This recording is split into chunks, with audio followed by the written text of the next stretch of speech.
What's your emergency? Welcome back to That Weewoo Show, a podcast where we watch and discuss episodes of the ABC show 911. I'm Ellen. I'm Alice. And I'm Bex. And here we are in season 6. We're a few episodes in, but in this episode we're going to talk about number 4. And we're just going to do one episode this week.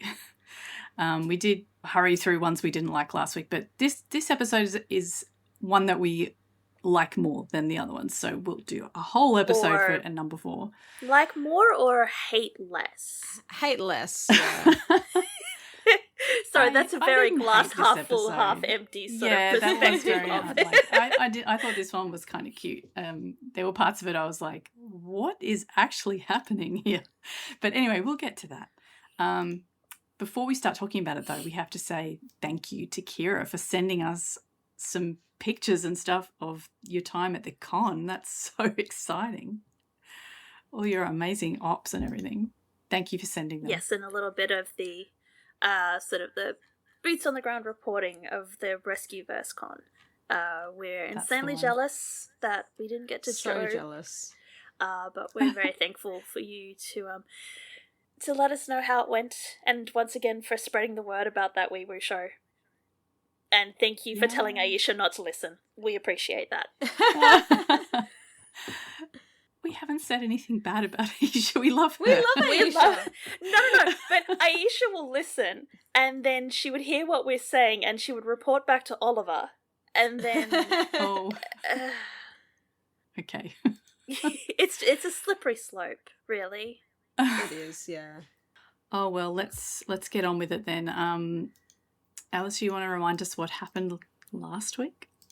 Yeah, so last week on 911, in our double episode, Buck was affected by the loss of a victim on a call-out. Hen failed med school. Chimney and Eddie were also there. Meanwhile, Athena and Bobby cracked the case of the missing child who apparently inspired Athena to be a cop. Allegedly. Yeah. This week, I am instituting a new drinking game because whoever is writing the promos for these episodes is just... they've given up. Because literally, every single week, the 118 race to the rescue. I know we've mentioned it before, we're heading into Paw Patrol territory, so now I am officially making it a rule that every time I have to say race to the rescue, someone has to take a shot. Maybe me, maybe someone else. If you're listening out there and it's 5 o'clock wherever you are, or it's 5 o'clock somewhere in the world, as Buck says, please take a shot. Like 10 a.m. It's 5 o'clock somewhere. Because in this week's episode, the 118 race to the rescue when a birdwatcher is trapped under a tree and not in the way that you would think. Chimney is in for a wild ride when he tends to a drunk driver. Maddie helps a mother and her young daughter when an abusive father shows up at their house. Eddie catches Christopher in a lie, and Buck begins a year of yes to possibilities and immediately receives an interesting proposal from a former roommate. That's yep. I will say I had no idea what was coming in this episode. Like some of the things in that in the summary are self-explanatory, like the mum and the daughter and all that stuff. Mm-hmm. But like the tree thing, that I was like, oh, okay, the tree, and like whatever the hell is going on with Buck. I was just like, that's an interesting way to describe what? it. Yes. But anyway. Before we get too deep into discussing the episode, we'll very quickly run through the triggers, just in case you have not seen this episode before. Triggers for bugs, which I'm assuming is the reference to worms at the beginning of the episode, because that's the only bugs that I could think of in the episode. We have a car accident, which is a car versus cyclist versus other cars. It's a mess. We have a child at threat. We have claustrophobia, referring to the ornithologist stuck under the tree. Crush injuries, see above ornithologist. A dog at threat by consumption of opioids. Question mark on whether it is actually dog napping or not, but we're going to just flag it just in case that is a trigger for you. domestic violence, drunk driving, discussion of fertility issues, and discussions of sperm donation. Bit of a spoiler there on that last one. Just a little bit. I mean, if you didn't know what was coming, you might be a bit surprised by that as a trigger. You'd be like, sperm donation? Who's donating sperm? But yeah. This week's episode was written by, Stacey R. Rose is given the credit for writing this episode, and she has done other episodes such as There Goes the Neighborhood and Hero Complex. So she's has a tendency towards the more light-hearted, except for Hero Complex, because that got dark very, very fast. But to start with, it was rather sort of light-hearted and somewhat comedic. Ghost Stories This definitely one is, was. I don't think this one is particularly light-hearted. I'm sorry, it's did you not. forget the whole sequence with Buck chasing after a Prius and a bicycle while bicycle Yeah, but- plays? Or Yeah, I mean- or the entire Hen and Buck drinking tequila at 2:00 in the afternoon while the rest of the team is coding a dog. Okay, but this is okay, I was going to say, I don't think it's designed to be like a funny episode. It just has funny bits in it. It's not a comedy. It's not a rib tickler, knee slapper comedy, but it's got a lot more sort of lighthearted, the upbeat dingly music to it than I guess so, yeah. other episodes, especially coming off last week's episode, which was all True. dark, all serious all the time. Yeah. All right, well, we are starting with, once again, the 118 going out of their urban environment. We never work out how they get into the wilderness so easily, but in some forests in Southern California somewhere, there's some beautiful opening shots here of the forest and the hills and stuff, right? There is pictures of a stick insect and a bee at the beginning. Maybe that's the bug's trigger.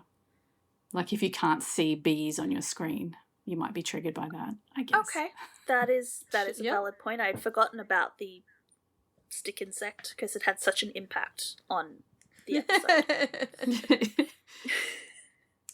Hey, if you've got a phobia of insects, then okay, that's fine. I am not judging or questioning the phobia. I'm just saying that the stick insect was very, very minor in the grand scheme of things. Yeah. Yes, Which is indeed. why I had trouble remembering that it was included in the episode.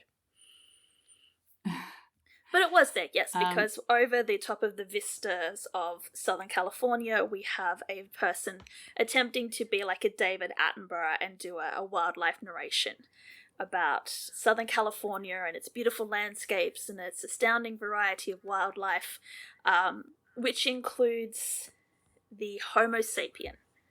And the footage cuts to what is clearly supposed to be the point of view through someone peering through a set of binoculars at these two people who are bird watching. Except the camera shots never quite stick with the idea that it's meant to be one person looking through a set of binoculars, because there's so many camera cuts from so many different angles that I don't know what this guy would be doing as he's racing backwards and forwards with his binoculars to get these different angles. Yeah, well, I think at the beginning it is meant to look like a documentary or something with different camera angles, but yeah, it doesn't really work in the end for that. But anyway, this guy is creepily... He's a so park ranger. creepy. He's watching these people through the binoculars as they peer confusedly into the trees. Yeah, are we supposed to... what are we supposed to think about this guy? Because he's creepy as fuck. I think he's supposed to be creepy. He's weird. He's just weird. The whole scene with him talking to them at the end is weird. So I think we're just supposed to think he's a creep. But he watches them as they move sort of over to a tree that has fallen over, and he's like, "Oh no, don't do that! Don't do that!" No, because of the two people that he's watching, we have the female Southern California ornithologist, which is a beautiful specimen, and then the lesser hopeful mate, which is her male companion. And the male companion has sort of gotten up close and personal with the root system of the tree to examine the worms that are crawling around in the root system. Mm-hmm. Which is what causes the ranger to freak out a little bit, because apparently, and I didn't know that this could happen, but apparently it does, if a tree is blown over or knocked over, but the root system or whatever is going on down there is not completely destroyed, there is a high probability that the tree will just snap back up to where it was. Yeah, that's insane. Yeah, that's crazy. And that's exactly what happens here. And our male ornithologist gets crushed underneath this giant... He is right underneath the tree. Yes. But he's still alive, amazingly. He gets kind of somehow crushed, but apparently she can hear him moaning under there. So yeah, the 118 come from wherever their house is all the way to the forest. I don't know how far away this is. It's clearly the forest that's next to the Santa Monica Pier. Yeah. Right next door in the hills there with all the expensive houses. And she's trying to dig him out with her hands, which doesn't work. But the rest of them are like, well, Hen's still the captain at this point. Bobby hasn't returned. So she's telling everybody what to do. She's doing a very good job too. And she seems to be accepting of being called Cap at this point. She's not like arcing up every time someone calls her Cap. Yeah, not every time. So Hen requests air ambulance. That's going to be about 8 minutes out. Hen's like, well, that's too long. We need to do something now. So we've got Eddie and Chim are assessing and working on the victim. Buck and background firefighter and several other firefighters are going to be pulling the tree back down while Hen gets to wield a chainsaw. Background firefighter? It's the background firefighter. I was very excited. Oh, We were very, I need to watch it again then and work out what he looks like so I can look for him in the Oh, he's an older guy with a grey mustache. Like, Yeah, if you go onto Twitter, he was the one who brought the turnout over for Chim to put over the guy. Yeah. Okay. I was just excited because Hen gets to actually use a chainsaw in this episode. I don't think we ever really get to see her do the cool stuff. And she's like, I'm the captain, I'm doing the cool stuff. Yes. Yeah, so they anchor the tree to a rock, like a large rock, and sort of set up a pulley system so they can pull the tree back over. And it takes a bit of effort by everybody, but they manage to do it. And so they can get the guy out. Except that he's probably bleeding internally, so he's not doing great. So they get him onto a backboard. They start Chim starts doing compressions. Eddie's getting the life pack out to try and shock him back into sinus rhythm.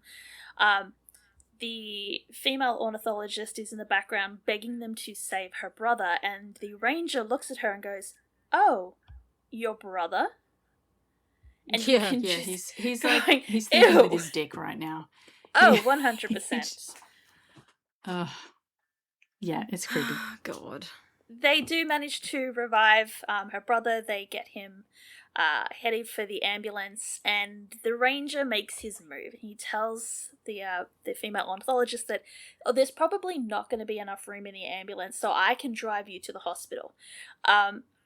Eddie, God bless him, I don't know if he's just clueless as to this is what flirting looks like. And just pipes up without realizing it, or if he understands that this is what flirting is and he's stepping in to protect the female ornithologist. But I'm pretty sure he was goes, like, yeah, this is creepy as fuck. He pipes up and goes, no, there's plenty of room in the ambulance. You can definitely ride with your brother. So the ranger's shooting death glares at Eddie and goes, oh, well, maybe you should, take my number in case you, want to go bird watching without your brother, because it's dangerous out here for female bird watchers. And the woman is like, are you seriously fucking asking me out after my brother almost died? Yep. Yeah. Yeah, he is. And the ranger looks at Buck and Eddie as like the two sort of closest males sort of within his age group, for support. He's like, I thought maybe that was my shot. And Buck's like, no, you thought wrong. Specifically, he says, I think maybe you have bad instincts. And if you Ding, ding. if you wanted to get drunk today, this is the episode to play a drinking game too. Because we did the count, and if you take a shot every time someone says the word instinct or instincts, you are going to be very drunk very quickly. Yep. They do say it like every few minutes in this one. 8 times. We went through and we counted earlier. 8 times. Yeah. In the entire episode. I don't know if that beats Karma or some of the other themed episode. It's really obvious in this one for some reason. Yeah. Everyone's having some instincts. Or lack of them. Except Buck and Maddie. Buck and Maddie don't get instincts. Oh. And I went through and double-checked. I think Buck does say instinct. In relation to Hen, not in relation to himself. Okay. Well, he's too busy having a year of yes anyway, so... Oh my Apparently, god, yeah. his fucking year of yes. Yeah, so apparently he's worked his way through the Alcoholics Anonymous handbook, has not found the answers that he's wanted. So he's gone down to Barnes & Noble and found the self-help section, and has come away with The Age of Absolutely, which is literally just the year of yes. And he's like, we don't do anything that makes us feel uncomfortable or that scares us. And Maddie's like, what about running into burning buildings? Yeah, like you do that And all he's the like, no, time. that's And he's just like, work. nah, that's fine. Yeah. It's That's really just sad. work. He's saying, like, before I came to LA, before I joined the 118, I was off going for adventures, and I went new places. And Maddie's like, yeah, that's because you were desperately lost and lonely and searching for something, and you have since found that something in the 118 and in LA. That's why you don't need to go out and have adventures. Like, what could you possibly be looking for now? He's like, well, I don't know. That's not enough for him, apparently. Yeah, that's what he's going to look for. He's going to look for a new couch, except it's not a couch, because the couch is just a metaphor. It's also like a literal couch. He does still need a couch, but it's also the metaphorical couch. But not yet. Tonight he's going to go out with his old roommate, Connor, and his new wife. So during this scene, my original notes were that, like, this would have been the perfect storyline to explore by Buck. Mm-hmm. Yeah. It's like the year of yes. Well, the whole the scenes with him and his buddy and like his wife were very homoerotic. Yes, they were a bit flirty. That's just Buck. It is, yeah. Yes. Like, I think Buck just, like, flirts as easily as he breathes. That's just how he his relates default to people. is flirt. Yeah. Yeah. So Connor was apparently one of the frat boys, although they're not boys because they were young men, that Buck was living with sort of in the pre-Abby phase of his life.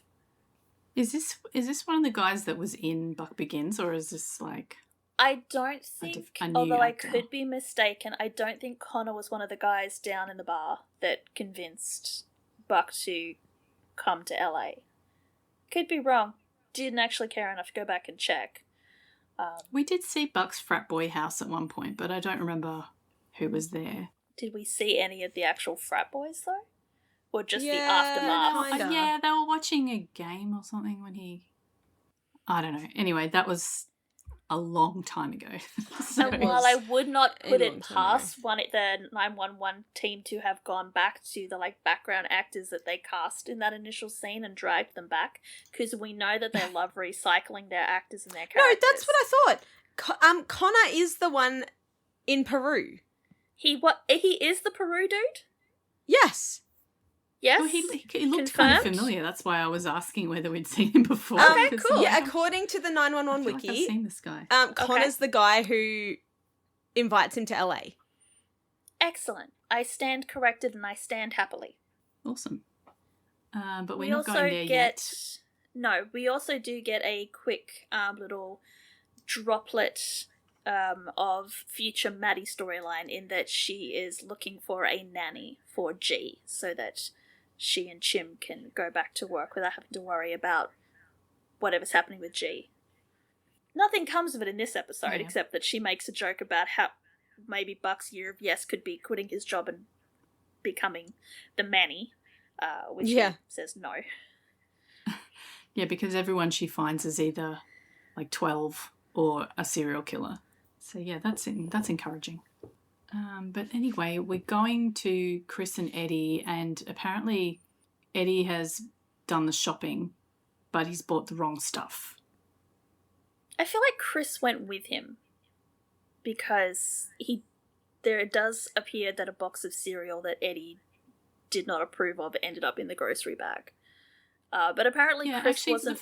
when I watched it earlier, I thought that Chris was the one who had like ordered this online or something, and Eddie gone to pick it up because he ordered an extra box of like sugary cereal. Yes. But then Chris is saying this is the wrong kind of mayo, and Eddie's I'm like, assuming it was on sale. that So maybe they obviously both went. I'm assuming that they both went, and perhaps while Eddie was in the condiment aisle, rather than supervising his father and making sure he bought the correct mayo, Chris had snuck off to the cereal aisle and had snuck Space Stones into the shopping trolley. Although why Eddie didn't see it when it was being rung up, I don't know. Clearly wasn't paying attention. No. I mean, surely everyone who has kids has managed to, like, the kids managed to sneak something into the shopping without them noticing. Yeah, but we normally notice by the time we get to the checkout. Yeah, but he did get a healthy one too, so it's balanced.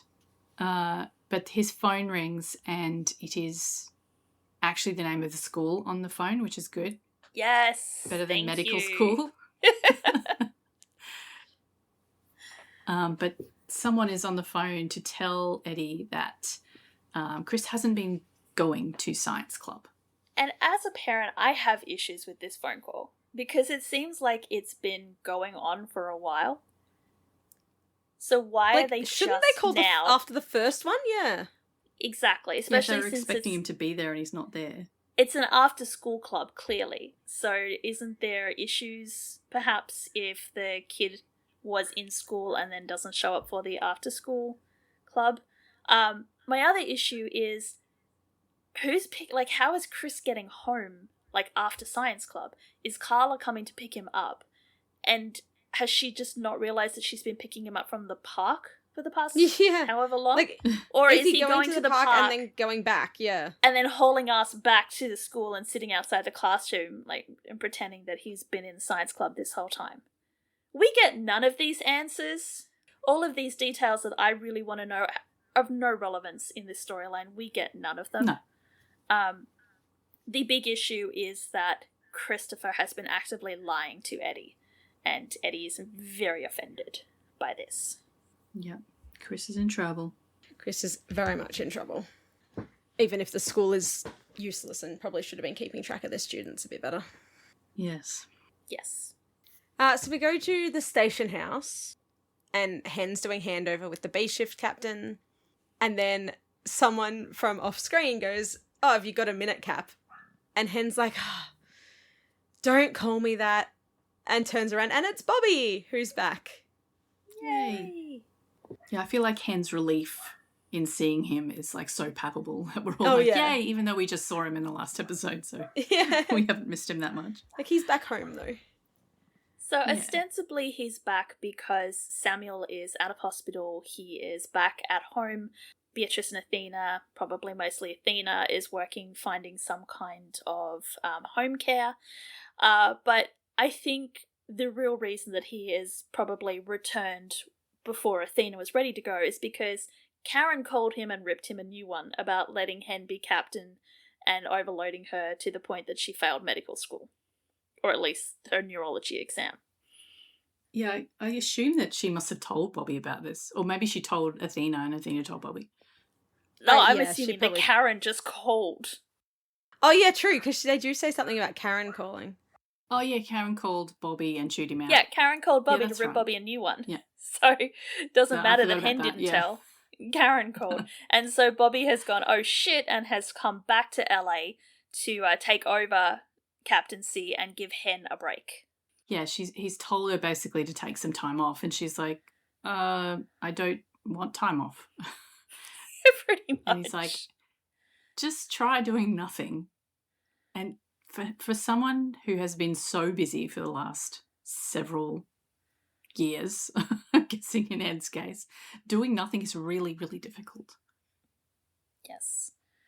Bobby ends his order to, go home and do nothing by telling her that if anyone asks you to do anything, just say no.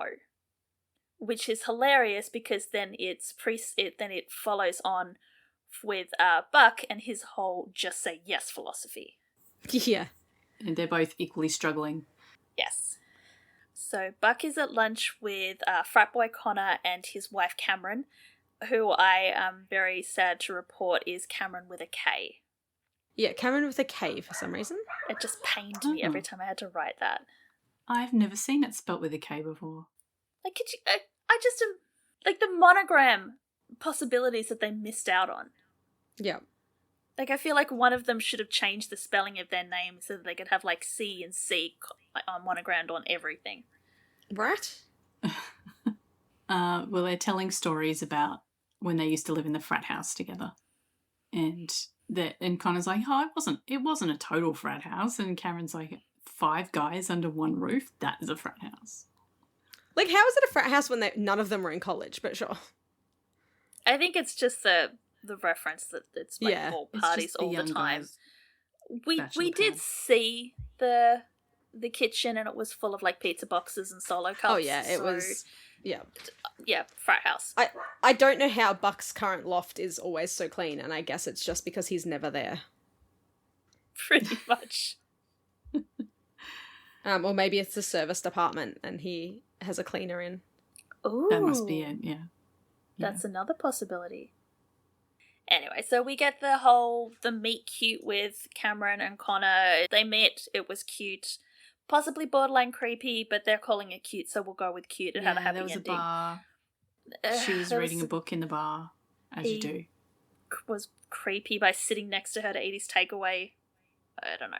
And talk to her while she's trying to read, which, quite frankly, is rude. It's so rude, yeah. Yes, very rude. But happy ending, Buck says. So, they're doing it all. They've got, they met, they had marriage, they had house, they had kids. And Buckley, we don't ask people about if they're going to have kids because you've just opened up a can of worms. Oh, because, yes, they would love to have kids, but they're having difficulty. And Buck tries to be supportive by saying, I've heard of all of these, other ways to assist with infertility problems, immediately jumping to the assumption that it's Cameron that is the issue. Look, to be fair, I don't know whether Buck actually knows that there's how IVF and stuff works. He's just yeah, just do IVF, and it's just no, that's not a possibility. And he's like, no, but just do it, right? But it's IVF and baby? surrogacy and all of these things, and Cameron is just getting more and more uncomfortable because she knows she's not the issue, her husband is. Yeah. But that's whenever you hear infertility, everyone just assumes that it's the woman who is incapable. Or having difficulties with fertility. No one ever suspects that it's the man's fault. Yeah, why would it be the man's fault? Men never do anything wrong.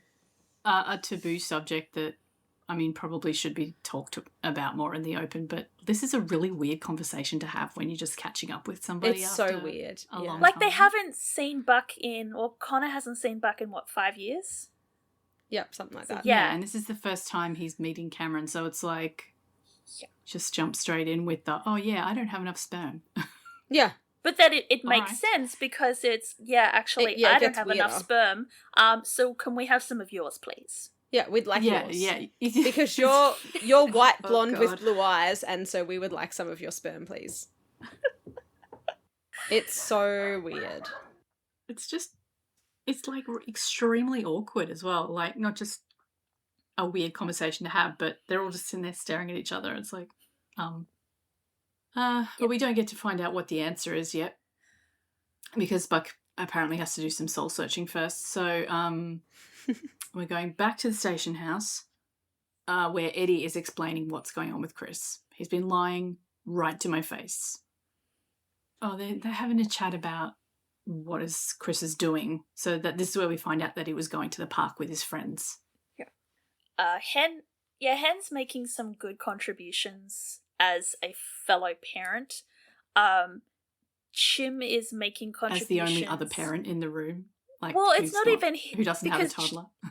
G has not reached this sort of instance, but he's sort of he's like, I'm contributing this conversation because I too was once a preteen. And I remember, like, making my father's life hell. So they're having this conversation. They're sort of applauding Eddie's approach. And then they realize that Buck is not contributing to this conversation. And they sort of all of them look at the end of the table. And Buck is dissociating. He's just staring into space. He's just sitting there off in his own world. His head is still spiraling about the fact that Connor has asked him to be a sperm donor. Eddie initially assumes that Buck is like not participating in the conversation because he's been Chris's accomplice in some way, or that he knew what Chris was doing and didn't clue Eddie in to what was happening. And Buck's like, no, I had no idea. I don't have any secrets. No secrets here. No, nothing weird here. All is fine.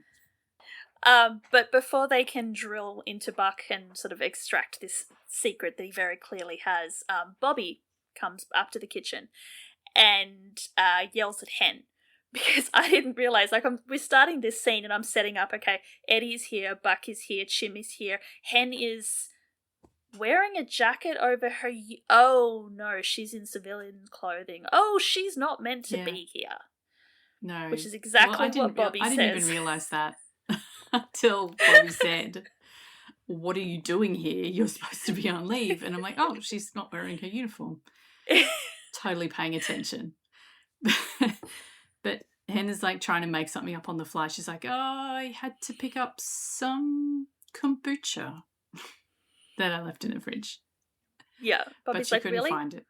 Where's the kombucha? And I'm going, Bobby, it's clearly still in the fridge because she hasn't picked it up yet. She'll pick it up when she's going home. Like, give her a chance.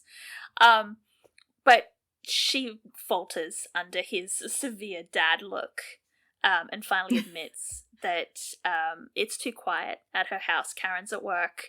Denny's with his friends at the park. Or maybe he snuck off to science club. Who knows? Tony has apparently moved out at some point because she was there. Now she's not. Oh, yeah. Did she go off with her new fiancé? Maybe they're married already. Maybe. I don't know. Nobody tells us. They just dropped that thread pretty quickly. So yes, nobody is in her house. Hen has nothing to do. The silence is deafening. She just needed to come somewhere with a little bit more noise. And at that exact moment, the alarm goes off. And it's very noisy. So she got a wish. Yeah, but then everyone's going to head out. But everyone's going to leave. She's going to be left behind. And then Bobby tells her, don't be here when we get back. But he says it with love. So we follow the 118 to the scene that they just got called to, which is the cyclist versus car versus other cars down at 8th and Alameda. Yeah, it's a big mess. Yes, apparently the cyclist was doing his cyclist thing. A car swerved into the bike lane, hit the cyclist, and then veered into oncoming traffic, which then could have caused chain reaction. Yeah, so the cyclist has a broken fibula, and but he's okay. But they don't. I don't think they realise that until Chim goes and has a look at one of the cars that's crashed, that the driver is still inside and he's unconscious and he's got blood all over his face. So I don't know if they didn't bother checking the cars first. They just, made sure the cyclist was okay before they. Yeah, you'd think they'd spread out or something. Eddie had the cyclist under control, so Chim went to find the driver. Bobby, in a rare display of not giving a fuck, calls across the scene, "Hey Chim, do you need a coroner?" Yeah, like, hey, Jim, is the guy dead? Like, what? She was like, no, he's still alive, actually. Like, I mean, at this point, he's unconscious, so it's okay, but could you imagine, like, being in a car accident So weird. and being trapped, and you've got LAFD going, hey, do we need a body bag over there? It's like, no, I'm not dead yet. I feel better. So yes, the driver is has a pulse. The pulse is strong with this one, as Chim says, but he reeks of it like a distillery. The accident has jammed the door, so Chim has to go around to the passenger side to gain access to assess the driver. And while the sternum rub doesn't wake him up, maybe it's because Chim didn't say, like, hey, sir, can you feel me doing the sternum Can rub? you like feel Eddie this? does? Can you feel it? That doesn't work, but something else snaps the driver awake. And he looks up and he sees police lights and he freaks out and he takes off. Unfortunately for Chim, he is still in the front. Like, the car's all smashed up to hell, but the engine still works, apparently. Yeah. So yeah, he's now actively fleeing from police, and he's kidnapped Chimney as well. Chimney's going on for the ride. Mm-hmm. Buck, for some unknown reason, sees the Prius driving off and goes, I'm not going to leave this to LAPD to resolve. I'm going to steal the cyclist's bicycle, which apparently was not at all damaged somehow in works. the accident. And I'm going to pursue the car on bike. Not just that. He's going to pursue the car on bike while Bicycle by Queen plays. I really want to know which came first. Did they have this scene where they have Buck on a bicycle chasing this guy and someone goes, you know what would be the perfect song to go over the top of this? Or did they go, I really want to use bicycle. Can someone come up with a storyline that involves somebody riding a bicycle so that we can use this song? Well, their original soundtrack was probably like the Benny Hill thing. This is just completely ridiculous. It's so, like, I love Eddie just being like, Buck, where the hell are you going? He's just like, Eddie's so all of us at defeated. this He's like, point. what the fuck? And this guy's speeding off down the road and around corners and everything, and somehow Buck manages to catch up with them. And get in front of him. Like, what? And get in front of him. No, there is an explanation for that, because Buck is still in full turnout. He still has his radio on, and he's still tuned into, either he's tuned into whatever channel LAPD are on, or LAPD are broadcasting on a wide band. So LAPD, who are in pursuit of the guy, are calling in the guy's movements. And so Buck is hearing this, and so he's using shortcuts through, like, parks and residential areas. He's not staying on the roads to try and get ahead of this guy. Yeah. It still makes no fucking sense that he catches up with this guy. It's so funny. Because, and like, why does he jumps out right in front of the car and goes, stop! luckily the guy does. But the thing that really, like, I don't buy it is Oliver on the bicycle looks like he's off for a Sunday cruise. There is no haste in his pedaling.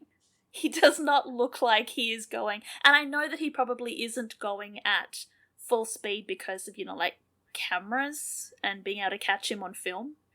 But it just kind of, it takes away the credibility. Kenny, on the other hand, does an amazing job in this scene because he is freaking the fuck out. He's freaking out. And his panic and fear is absolutely palpable.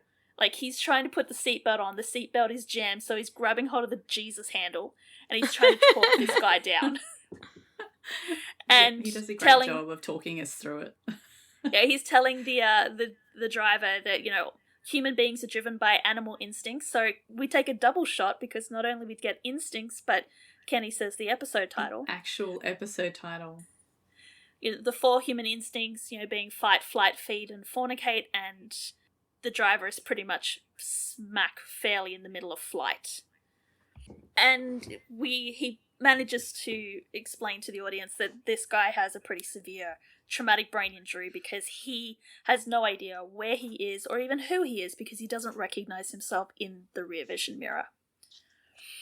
Yeah, because he is, again, covered in blood. Yes.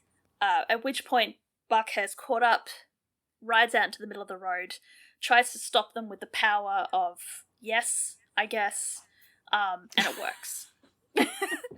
The driver slams on the brakes and stops within inches of the hem of Buck's turnout. Nobody can believe that it's worked, but they're all very relieved that it has. And the driver is all like, oh, so what happens now? And Chim's like, first, we're going to get you to hospital. Then jail. Definitely jail. Yes, So much jail. But it's such a ridiculous scene. But it's also fun. It's so much fun.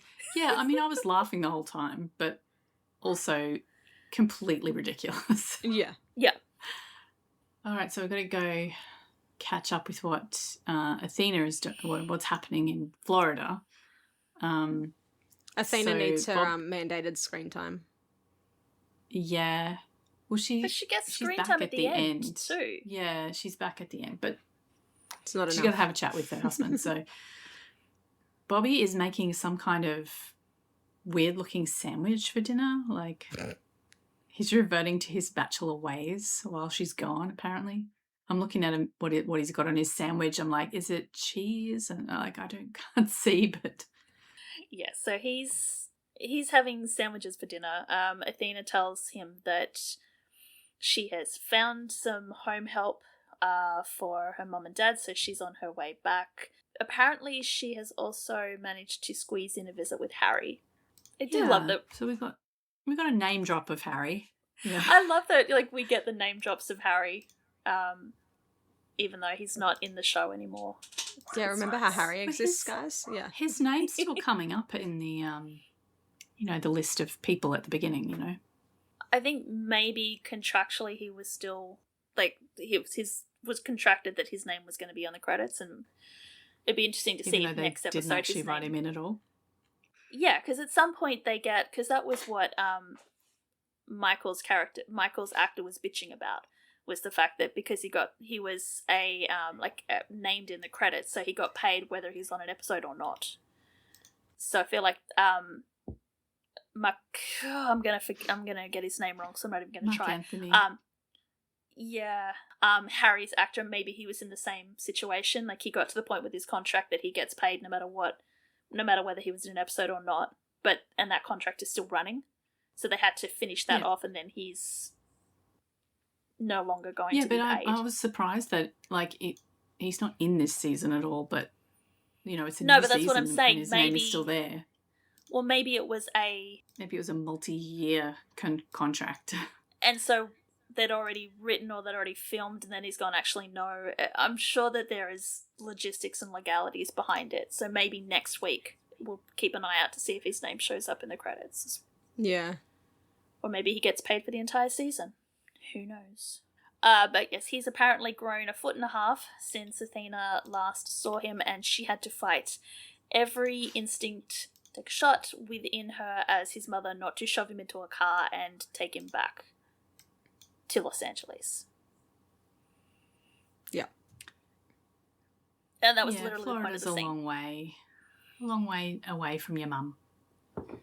Yeah. The point of the scene was, hey, remember how Remember Harry Harry? exists?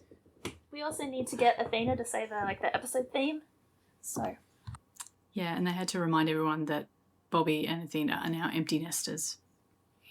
That's it. yes, because May has also moved out. Again. Still. Again? Yeah. Still. So from Bobby and Athena FaceTiming, we cut to Eddie FaceTiming his dad. Because apparently he and his dad are getting on a besties bit now. better with but he's now bitching to his dad about Chris. So he's obviously just telling everybody about this lie that's happening. About how shit of a son Chris is. Or a child Chris is. See, but here's one thing I don't understand, because he, in the scene with Hen and Chim where Chim was going like, I would completely understand skipping science club too. Eddie said no, Chris chose to go to science club. So now he's obviously chosen not to go to science club.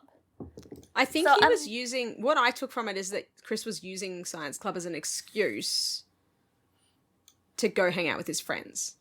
Like there actually wasn't, like he had no intention to go to science club. Yeah, well maybe he wanted to at the start, but then his friends were like, hey, come to the park. And now he doesn't want to go to science club anymore because... That's what I took from it, that he initially started science club. And then the lure of his friends was too much. But I don't understand Eddie's point of view from this point on, because like, okay, cool, Chris doesn't want to go to science club. Don't make him go to science club. Yeah. Because he tells his father, like, I forced him to go to science club and he threw such a fit that his teacher called me to tell me to come pick him up. Yeah. So, you can't reward him for lying to you and sneaking away because that's dangerous, but unless you sunk a significant amount of money into this extracurricular, he doesn't want to go. He doesn't have to go. Pick your battles. Yes, pick your battles. Apparently he gave him the cold shoulder all the way home. And apparently Ramon says that Eddie's abuela is the one who originated it, the cold shoulder. But apparently Eddie was the one who perfected it. And past Eddie might have absolutely bristled at this and got really upset, but he doesn't. He just says, haha, very funny. Yeah. Eddie has grown. Yay for therapy. But it's he can't help it if it's his instinct to always want to protect him. And then Ramon tells Eddie that perhaps Eddie is overcorrecting. That perhaps because Ramon didn't do his job as a father, Eddie is compensating by being too hard on Chris. Eddie had to grow up too fast, do too many things that wasn't age appropriate, so Eddie is trying to force Christopher to be a child and be dependent on him for far too long. Seems very self-aware for Ramon. Maybe Ramon has also gone to therapy. I hope so. Yeah, if you don't give Chris some independence, then how is he ever going to learn to trust himself? Yeah. Okay, so back at the Buckley Bachelor Pad, which I like that title, Connor has come over to apologise to Buck for being weird as fuck. And because it was like they blindsided him and he feels really terrible about that. And Buck's like, yeah, man, it was weird. But no, he doesn't say that. Yeah, you caught me off guard. Which is the polite way of saying, yeah, that was fucking weird. Yeah, that was fucking weird. But he does ask the very obvious question, which is after we get here 3 years, why after 3 years did Connor come back into Buck's life just to ask for bodily fluids?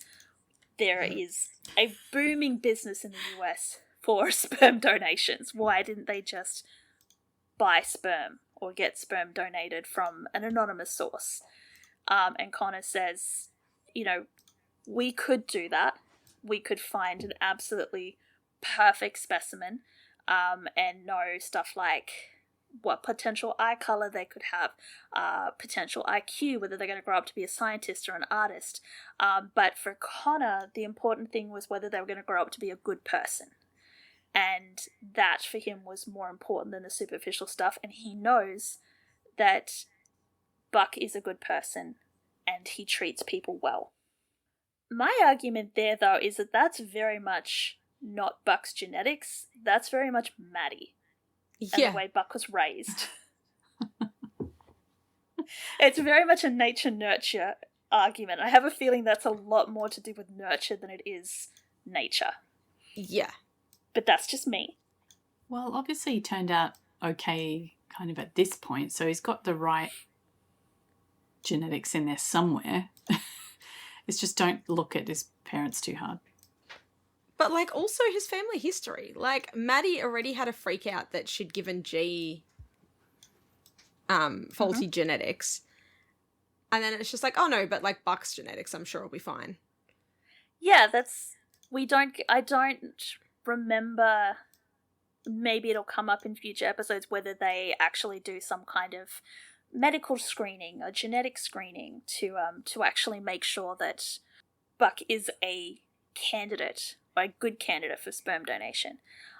I don't know whether Alice, whether you brought this up or whether it was just something that I saw floating around in the fandom, but kind of the audacity of asking a man who was created for the sole purpose of donating body parts to then continue to donate body parts as a grown-up. Oh, yeah, this is definitely I a didn't even fandom think thing. of that. Yeah, it's Yeah. very yikes.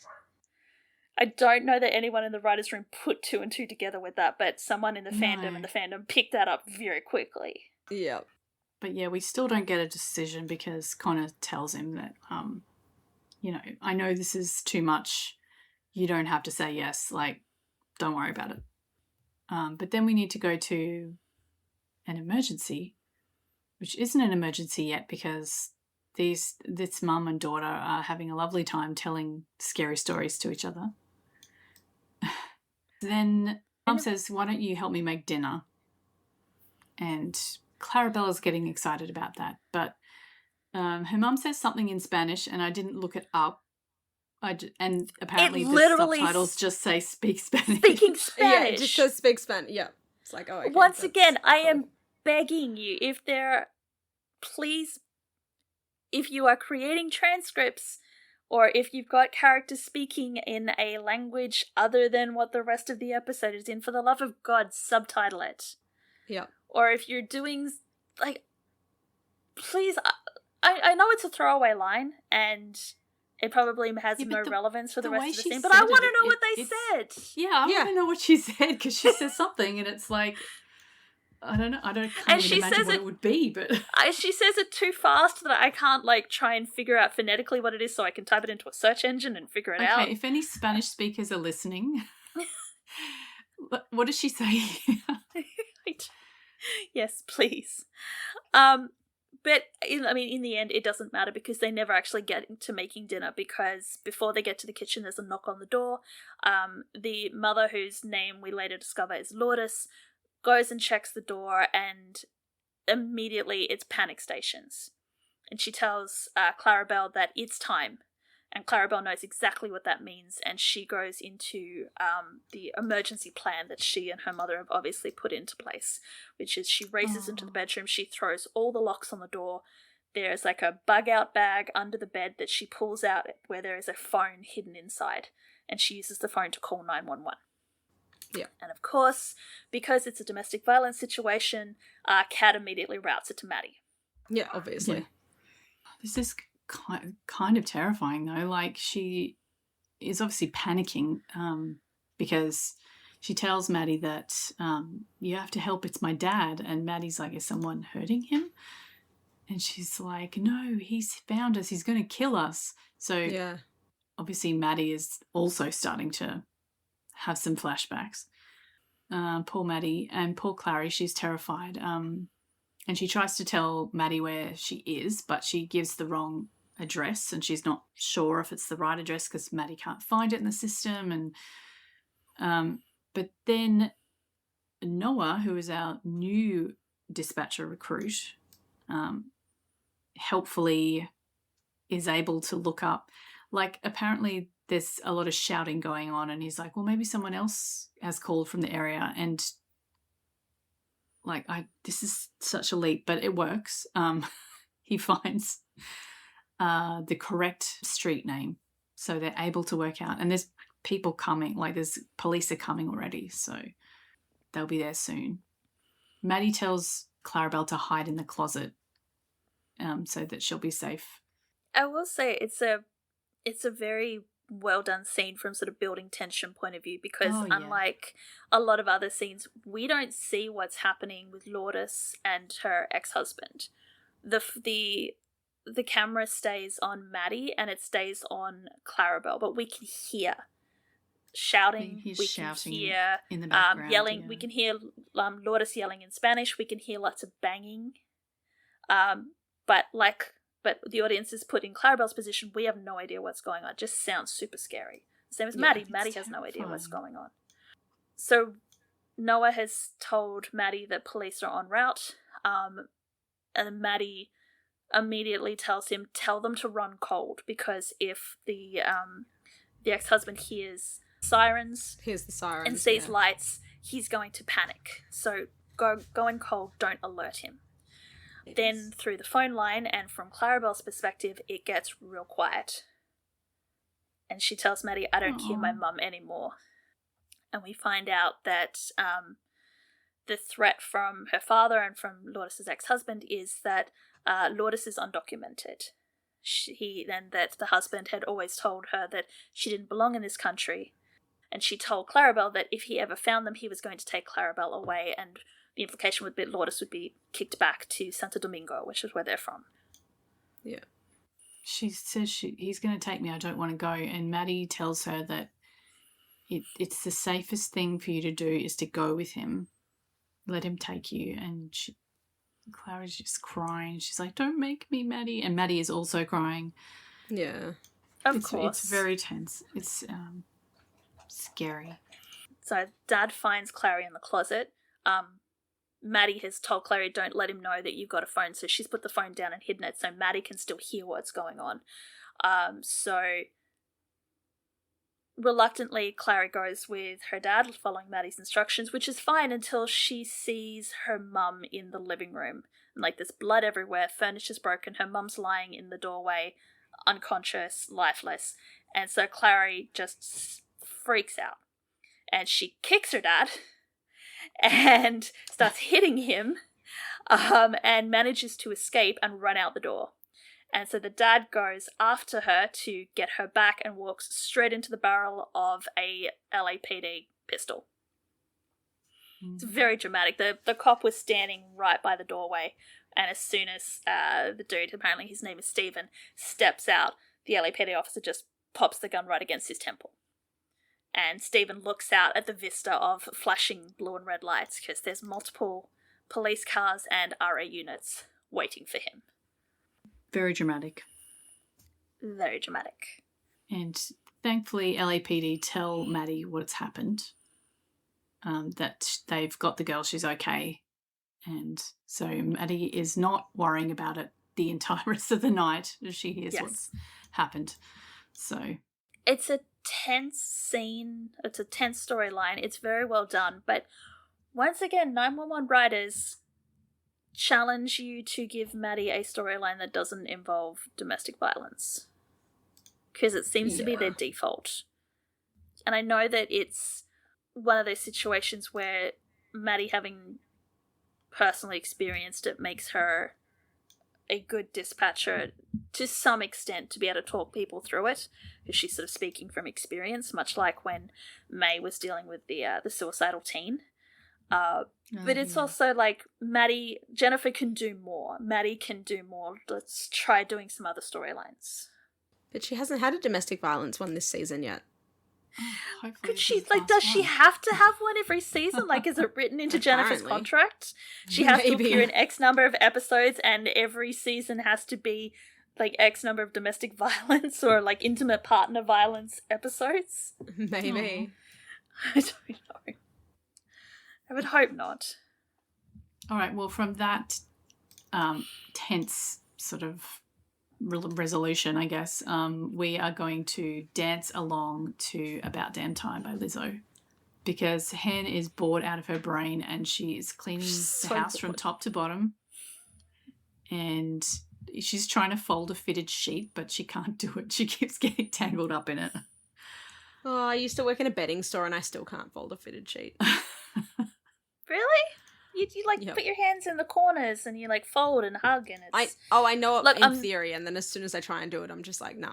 Okay. I usually just bundle it up and that's what I do. Try. It's easier. Look, I'm not saying that mine are perfectly Martha Stewart folded where they look like teeny tiny little boxes, but yeah, I can fold a fitted sheet.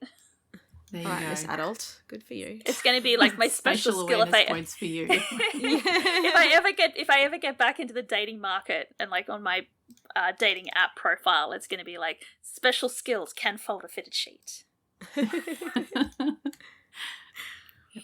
But yes, she loses the battle with the fitted sheet. She's about to sit down and spend money, like retail therapy, because that's like a great thing to do when you're bored. The shoes looked really cute though. But They are cute. They're very her. They're very hen style. But there's a knock at the door, which she is grateful for. She said like she's never been happier to see someone show up unannounced at her house ever. And it's Buck.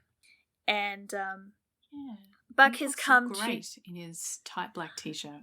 It's so cute with a little collar. Yes. So he's come to the Wilson household to talk to Hen about sperm donors.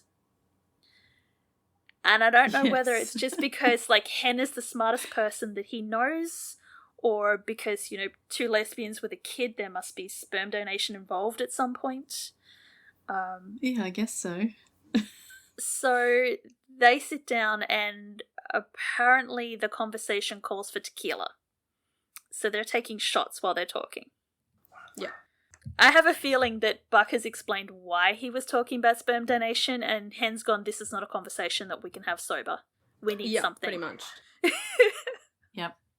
So Hen helps Buck to work through his reservations about the whole thing. You know, you'll be changing their lives and you'll be changing your own life. And Buck's like, yeah, for a few minutes. And Hen's like, no, yuck. What? No, it gets worse because Hen's I know it gets worse because she's like, are you capable of doing this? And he's like, well, I think we both know I'm capable of this. And there's hand gestures, and we're like, ew, Buck, no, that's not what she meant. No, she was talking about, is he capable of being a father and walking away? Because it's one thing to donate sperm anonymously and never know what happens to your sperm. It's another thing to donate his sperm knowing that there is a kid out there with his DNA, and because it's Connor and Cameron, they're probably going to keep Buck involved. He's probably going to get Christmas cards and updates about the kid.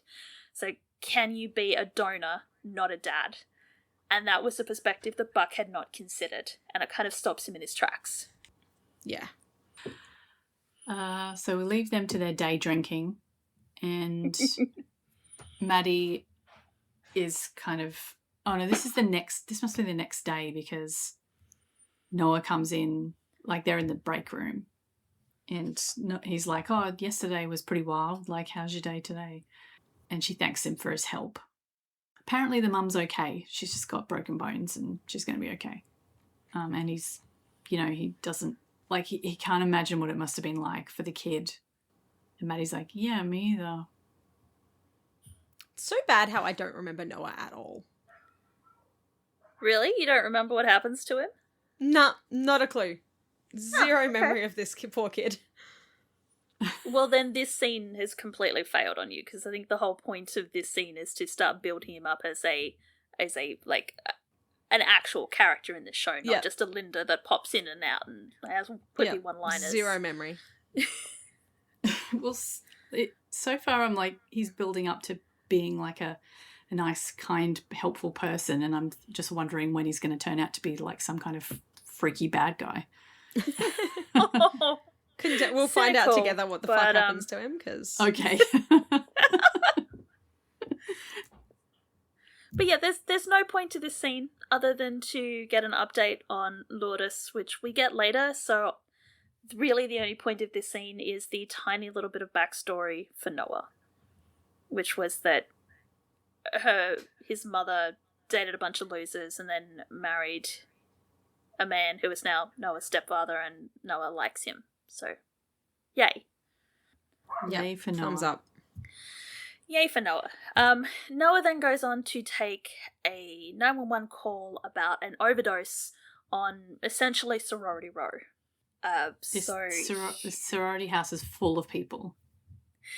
So the 118 are dispatched to the Zeta Theta Phi sorority house to help Hoover. Is this because the frat house was mentioned so many times they needed to throw in a sorority house too? An actual Greek house. I don't know. So yeah, they got called for a dog who is OD'd. Yeah, he's such a good boy, this dog. He's doing That's such a gender good job. neutral, a boy. And funnily enough, Bobby rolls with it and doesn't like take one look at the dog and going, "What the fuck are you doing? We're like here for people, not animals." Yeah, we're human paramedics, not animal paramedics. But, But okay, I guess we can help. we're going to start assessing the patient. And while Chim and Eddie are trying to like muddling their way through assessing respiration and heart rate and signs of an OD, Bobby is snooping. And he realizes that there was a party going on because he can see lots of solo cups, there's bongs, there's people passed out who are just not at all aware of the chaos that's happening in the party, and wants to know what the dog got into. So when he asks the party at large, what did the dog get into, 3/4 of the party just split. Clears the room super fast. I love the writing in this scene. It's very clever. Like, the girl who is so worried about the dog hands over a pill bottle, and Bobby's like, "You didn't think a dog named Hoover would eat anything he could find?" And the girl goes, "I don't know, did President Hoover eat random things?" It's like, Hoover the vacuum. The vacuum. She's like, "Oh." But yeah, opioids. So Bobby goes, "Well, if it's opioid OD, then perhaps Narcan would work." And Chim's like, "I've never had to give Narcan to an animal before. I don't know what the fuck to do." And Bobby goes, "Hen will know," and pulls out his phone. Yeah. Chim's like, I Yeah, thought why we will weren't supposed to call her. Why will Hen know? She's not a vet either.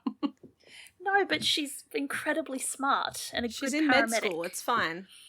Yes.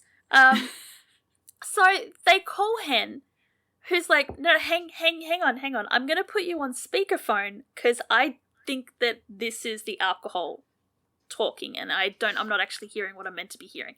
So she puts the phone on speaker and goes, "Tell Buck what you're coding." And Bobby's like, "It's a dog. Are you two drunk?" And Buck, who is in his age of absolutely, says, "Absolutely." He's absolutely drunk at 2:00 in the afternoon because it is 5:00 somewhere. It's funny too because I'm pretty sure LA is behind the rest of America, and so yes, it absolutely probably is 5:00 somewhere. Yeah, it absolutely is 5:00 on the other side of the country. Just on the East Coast. Yeah. Hen works out in her head how much that Narcan they should give the dog, which is very, very impressive considering how much tequila she and Buck have had. That she can still like do the mental arithmetic to convert the Narcan dose down to animal size. So Eddie draws up the Narcan, administers. She is just that good.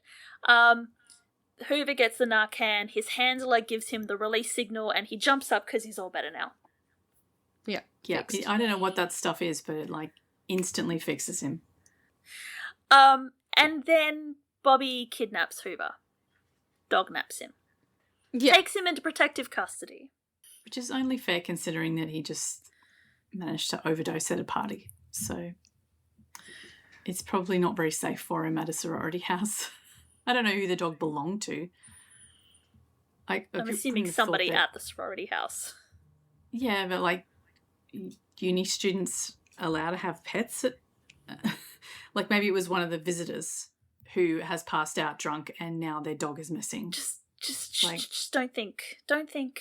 Just go with it. I'll try not to. It's for the drama. Yes, for the drama, well, somebody has a dog that ate, kidnaps the dog. that managed to get a pill bottle open, scoop out the pills, overdosed on it, and now Bobby is taking the dog into protective custody. Yeah. Back at Hen's house, Buck is staring at Hen in amazement because she did math in her head while drunk. He's so impressed by this. He's so impressed. Buck, who's never done maths in his life, is like, "Whoa, you did it in your head. You didn't even use your fingers." And like you've got pull out your phone. Oh no, the you've phone got was in 20 use. fingers right now. You could have counted so high. Hen's like, yeah, I'm so good, like, take that Dr. Professor lady who flunked me. And Buck gets right on that train. He's like, she's an idiot. Maybe you flunked a test, but your instincts, take another shot of tequila, Yep. your instincts are incredible. You would have made one hell of a doctor. And somewhere in Hen's tequila-soaked brain, the wheels are starting to turn. Yeah, she says, maybe I do want to go back to that hellhole again. But, okay, something that it didn't occur to me until after they called Hen and she had to get Buck to verify that what she was hearing was correct. Hen is not on the scene because Bobby has banned her from working. Why isn't Buck working? Yeah. It's just Buck's day off, okay? He's busy being drunk. Leave him alone. But, no, it's Bobby, Eddie, and Chim, so why has Buck got the day off? Because he wanted it. Because he could. Because he had a very important decision to make and he was thinking. I mean, yes, but... The thinking decision-making pushed out all other thoughts. Working. I got to the sort of the middle of the scene going, wait, Buck should be at work. Why isn't he at work? Yeah, and I'm always confused by when some of them are at work and some of them aren't. It's like I thought they were a team that worked together all the time.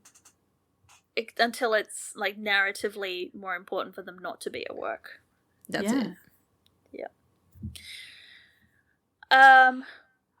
So then, later that night, it's obviously not a 24-hour shift, or maybe it's the next day because it's nighttime and Eddie is at home, trying to sleep, but there are voices coming from the living room. Because Christopher has snuck out in the middle of the night and is using voice chat through his gaming console to talk to his friends. Yeah, at the top of his voice. The kid is not being so bad. He's got how he gaming. Thought he'd get away with this. But the stupid thing is he's got his gaming headset on. So, but the audio is coming out of the console, so Eddie can hear what the other kids are saying, rather than the audio filtering through Chris's headphones, so that Eddie could only hear what Chris was saying. Yeah. I didn't really pay any attention to this scene because Eddie was in pajamas and looking very authoritative. Mm-hmm. Yeah. Oh no, the click of the fingers and the pointing, and I'm just like, Daddy Diaz came out tonight. Yep. He clicks his fingers, says off, and I'm like, wait, what am I turning off? Because I turned off the TV off? and then I don't know what happened. Turning off is the opposite of what is happening right now. Hi, Ryan. God. Hi, Ryan. Hi, Aisha. Speaking of looking good this episode, girl. Yes, indeed. Eddie's cross with him because he was not supposed to play any video games for a week. And in Christopher's defense, he was not playing a game, he was using voice chat. Yeah, well, he's not supposed to be looking at a screen, apparently. You never let me do anything on my own. I'm not a baby. You always treat me like a baby. And you're acting like a jerk. And this is where Eddie gets cross with him. And at this point, the writing veers away from being a very realistic father-son interaction to going back to reminding us that this is a fictional drama, because as soon as Eddie says, "Don't use that tone with me," Christopher's like, "Yeah, you're right. I'm so sorry, Papa." Yeah, he apologises. Immediately folds. No, that's not going to happen. Yeah, no, there should be more slamming doors and... Yeah, it would be stomping off and there would have been stomping off, slamming doors, some snarky comments, some absolute bombastic side-eye going on. But no. Apparently Christopher is willing to sit there and listen to Eddie talk and explain why he's treating Christopher the way that he's been treating him, and promising that he's going to try and change. Except that his punishment got extended by 1 week. Yep. Yes. And Chris Which is like, oh, we get come a on. half-hearted, like, oh, come on. And Eddie's like, no, go to bed. And he's like, yeah, okay, I'll go to bed now. Like, you were doing so well. And then it kind of all fell apart. But it's very cute. it's very cute. Makes me wish that my children were as agreeable as Christopher. Can I get Yes. someone to come in and, like, write my children to be, like, fictional, dramatic children, not, like, the children that I have at the moment? Where would be the fun in that? All right, well, Maddie is going to go and insert herself into the Of the course she is. hospital room of the poor lady who is recovering from her attack. Yeah, so, and she, like, they don't know who she is because they never saw her. They just spoke on the phone. And even, like, the mum doesn't know who she is. But she tells Clara, like, she knows Clarabelle's name. So they're both like, who are you? So she walks in and she's like, hi, Clarabelle. And both of them are like, who the fuck are you, white lady? And why do you know my daughter's name? Yeah. And Maddie's like, no. I'm Maddie. I'm the 911 operator. Which, Clarabelle's like, oh my god, you're Maddie. And Lourdes is like, still a little bit reserved. Which is Doesn't quite very trust fair. Maddie still. Yeah. But Maddie did not come alone. She has brought Yvette, who is an immigration lawyer, specifically who works with victims of intimate partner violence. And Yvette is going to help Lourdes to get her green card. Yeah. Because despite what her ex-husband said, she does not need him to be able to apply for a green card. She can self-petition under the Violence Against Women Act. Yeah, this isn't a nice kind of happy ending, but it made me think whether this would be very realistic in today's America. Oh, in today's America, absolutely not. Yeah. Yep. Today's America, ICE would have come into the hospital and taken her immediately. Oh, they would have been loading her in the ambulance and ICE would have just taken the stretcher and kept going. Pretty much, yeah. But back in, what was this, 2022, America was still pretending or purporting to be a little bit kinder to its undocumented citizens. And that was the end of that scene, pretty much. Yeah. Maddie is saving people, as usual. Yeah, Maddie saved the day. Hen is going to save her own day by going to the medical school, which we don't know the name of. It's just called medical school. It's just medical school. It's Yeah, just just medical medical school. Like, she turned up and it just had medical school on a banner up the front. It was strange. Yep. Like, no wonder she hasn't studied and then failed, because, like, I don't know how reputable this place is. Yeah. If it's just called medical school. This very stern lecturer who is in this room, and Hen looks kind of nervous to be going to speak to her, but she asks Dr. Simmons to give her a second chance because she has good instincts and a lot of experience in the field. Yeah, she knows she could be a really good doctor, and she will put her family through another 12 months of hell, but she really hopes she doesn't have to. Again, she's talking about repeating the entire year, but as far as we know, she only repeated one subject. So, Yeah, Yeah, she's I guess- making it sound like she's going to have to repeat the whole year. Yeah. when really she just has to pass neurology. So, like, are they going to hold her back and make her do an entire second year because she failed one subject? Is neurology like a mandatory subject that you can't move on unless you pass? I guess maybe she wants to be a neurologist. I don't know. Don't know. Anyway, Dr. Simmons looks very put out by this whole thing, but she's willing to give Hen a chance.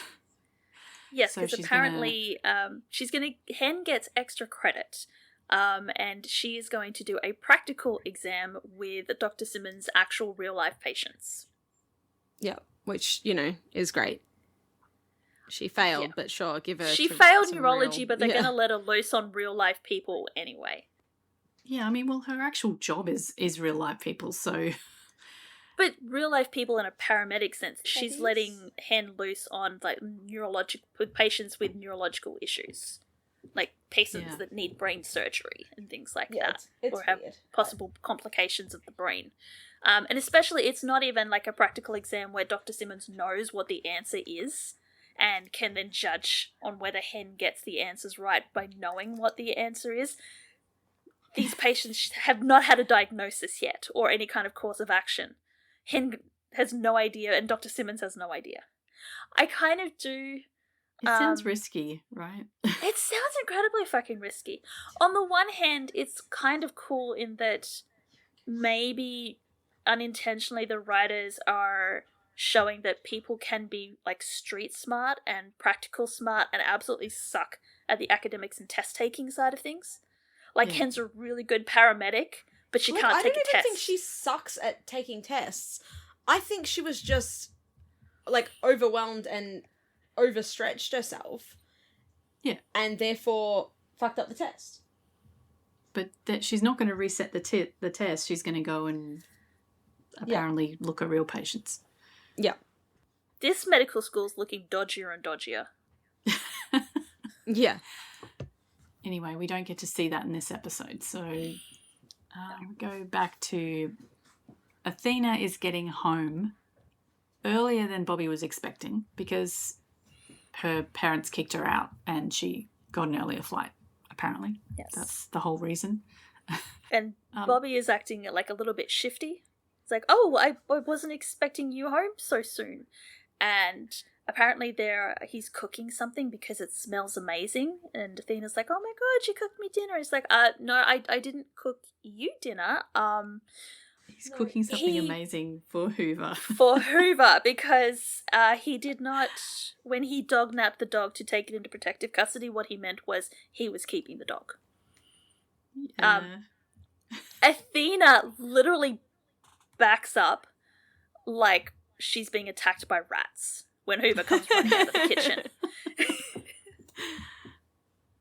Like, this is the woman who faced down, like, quote unquote rabid Dobermans in the first season and is just completely thrown off by Hoover, who is this tiny little, like, correct me if I'm wrong, Alice, he's some kind of terrier? Looks like some sort of terrier, yeah. Yeah. He's a little fluffy thing. She does get the origin of his name correct, though. It's Hoover, like the vacuum cleaner, not the president. Yeah. Which Bobby takes as a sign that Hoover is absolutely meant to stay with them. Yeah. It's very cute. Yes. Okay, so Buck has invited Connor and Cameron back to his place, which is looking a little bit like a threesome. But anyway, thank you guys for coming over. He's been thinking about what he wants, where he is in his life, and what, like, where this would fit in with that, and he hasn't figured any of that out. But that they know what they want, and he wants to help them. Yeah. Which is a really long-winded way of saying that he will be their sperm donor. Yeah, it's fine. Have He some will sperm. absolutely. It's the age of absolutely. He's saying yes. He will absolutely be their sperm donor. So Connor and Cameron get really excited and they hug each other, leaving Buck hanging on the other side of the table really awkwardly. Because he doesn't even get to be a part of their celebrations. He's literally just sperm to them.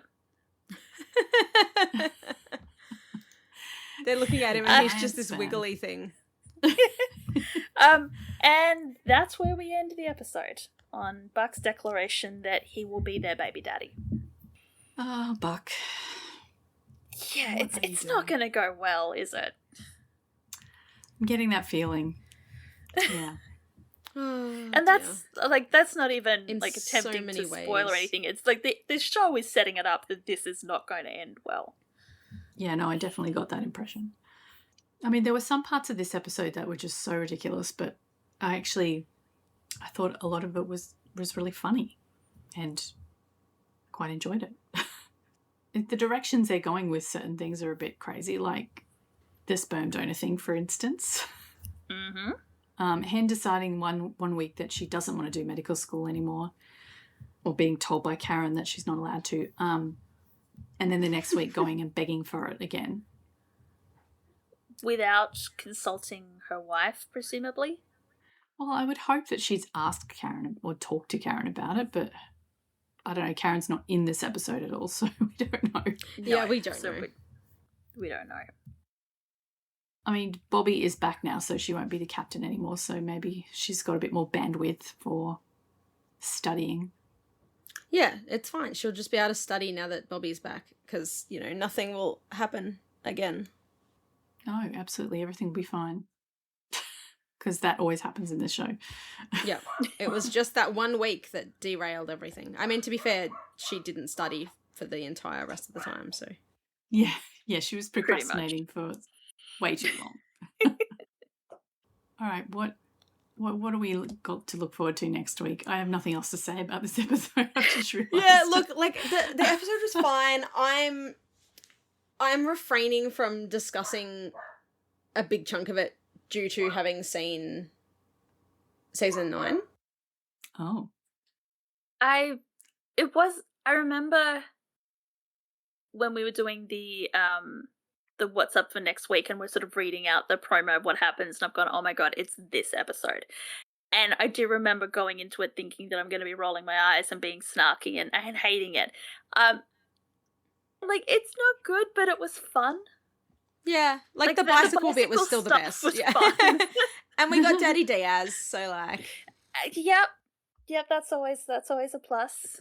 Yeah, the emergencies were stupid, but they were fun. So it's.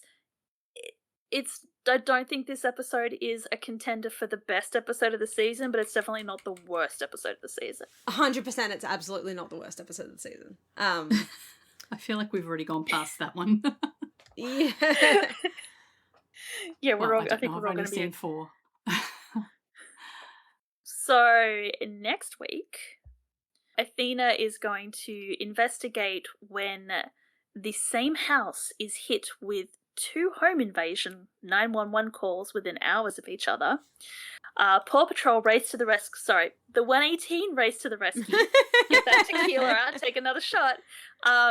When a DIY home renovation traps a man in the attic. Hen asks for a second chance with her medical school professor, which, like, we already know that because we literally just talked about it. Oh, they're rearranging scenes again.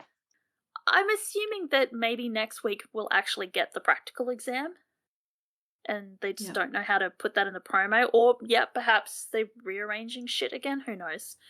Yeah, and Maddie and Chimney regret hiring a nanny after the woman completely takes over their apartment.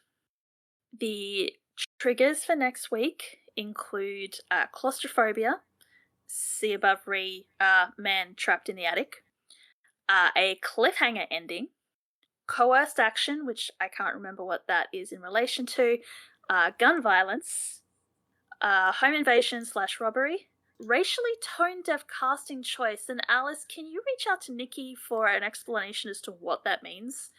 Because I did a quick scan through the episode and I'm not sure what she's talking about there. And maybe that's on me, but I would be interested as to what exactly that's in reference to. Threat of gun violence and we're possible love interests as a trigger now. I just wrote that. I'm triggered by it. Introduction of possible love interests is a massive trigger for Alice, apparently. Yep. So we're adding that one in. I'm triggered by it. Spoilers. Look, honestly, the triggers are spoilers in some instances. Yeah. But no, seriously, I have no idea what the racially tone-deaf casting choice is. Yeah, I don't remember all the... Okay. All right, I feel like we've had a bit of a short one again, but let us know what you think about this episode, everyone. That you can leave us a comment on the episode post on thatweewoo.com or in wherever you listen to us. You can get in touch with us on social media too if you want to tell us about stuff. Thank you so much for listening this week, and we will talk to you next time about episode 5, which is called Home Invasion. See you then. Bye. Bye. 911 is a fictional show, but many of the situations portrayed happen in the real world too. If any of the topics we've discussed in this episode have affected you, please know you're not alone. You can call or text numbers in your country for help. Just Google crisis support in your location to find out the number.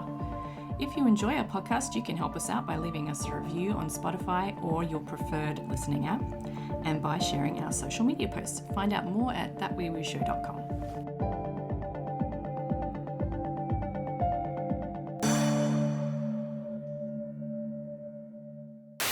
Are we ready to go? Sure. Let's do this. We're all very enthusiastic. Congratulations for puppies, by the way. Thank you. How long until they'll be born? End of July. Not too far along So the like way. 5 weeks or something. Damn. That's fast. Yeah, they're only pregnant for 2 months. Lucky bastards. Right?